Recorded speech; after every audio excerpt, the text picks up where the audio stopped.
start. However, the service of the appellant was terminated by an oral order for which the reference was made.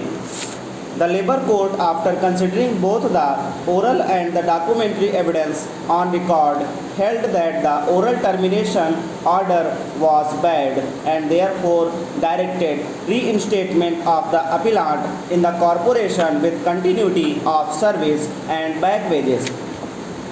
This award was challenged by the corporation before the High Court by way of a writ petition. As noted herein above, the High Court allowed the writ petition and set aside the award passed by the Labour Court solely on the ground that the award could not be allowed to stand in view of Section 16 (3) of the Acquisition Act. We may keep it on record that the High Court, while setting aside the award, had not gone into the merits whether the appellant had failed to prove that this oral termination order was bad or invalid in law.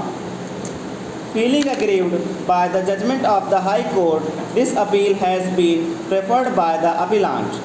After hearing the arguments advanced by the learned counsel for the parties and considering the provisions of Section 10, read with Section 16 (3) of the Act, we are of the firm opinion that a finding whether the appellant was working under the respondent on the appointed day under the Acquisition Act was necessary.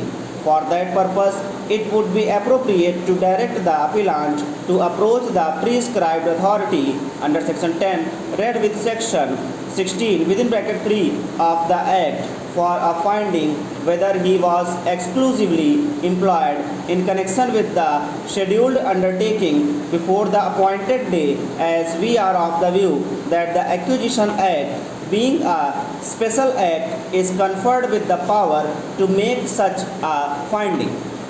In this view of the matter, we feel it proper and appropriate to direct the appellant to approach the prescribed authority under Section 10, read with Section 16 (3) of the Act for a finding on the aforesaid question.